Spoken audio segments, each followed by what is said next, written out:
हम लोगों की जिज्ञासा है कि महाराज जी दिगंबर मुनि जितने भी होते हैं उनके ऊपर उपसर्ग अपनों के द्वारा ही क्यों होगा?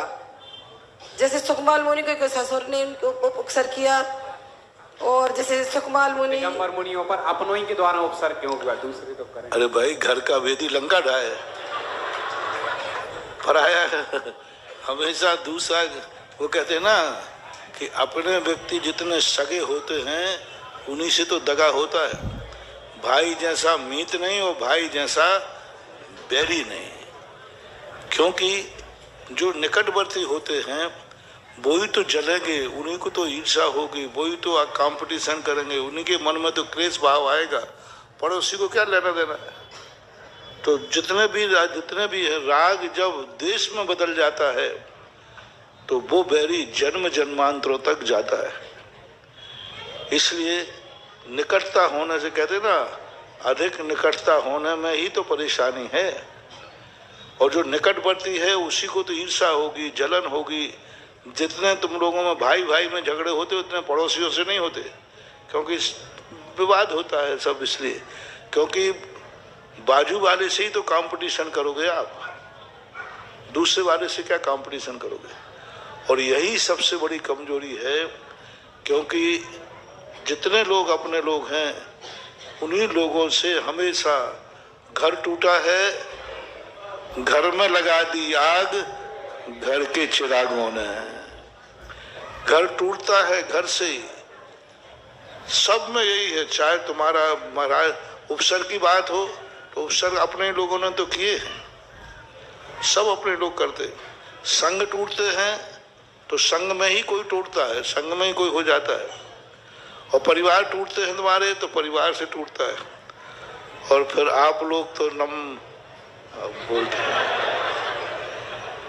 सबसे ज्यादा घरों को जहां, और आप महिलाएं जैसा जहां पहुंच जाती हैं वो तो तोड़ते ही हैं। अपने बन के ही तो तोड़ोगे, पराए क्या तोड़ोगे। तो ये तो आप लोगों को सबको सोचना चाहिए।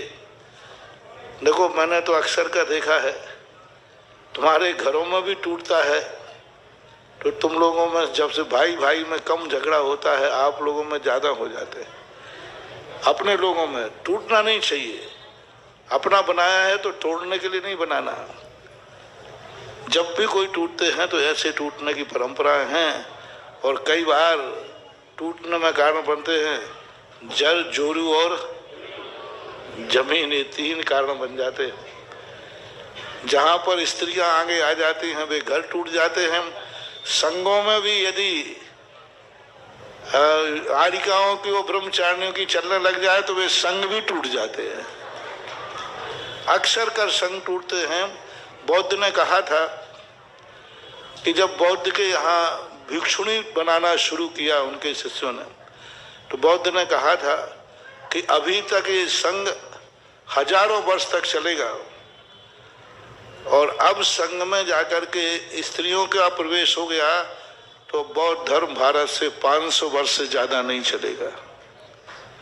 ये बौद्ध का कर्म था। और वो इस प्रकार का उनमें तुम लोगों में गुण होता है कि पुरुषों के भी दिमाग बदल देते हो।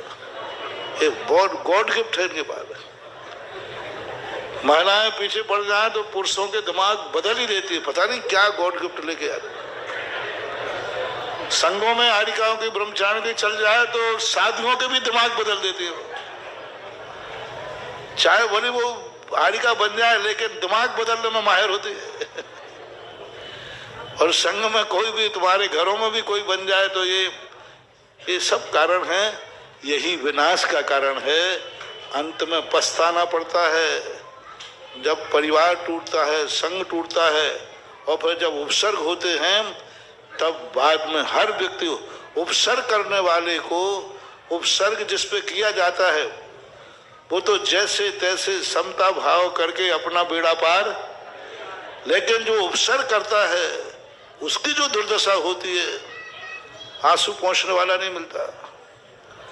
हमारे शास्त्रों में कहा उपसर्ग जिस पे किया जाए उसको तो अच्छा है।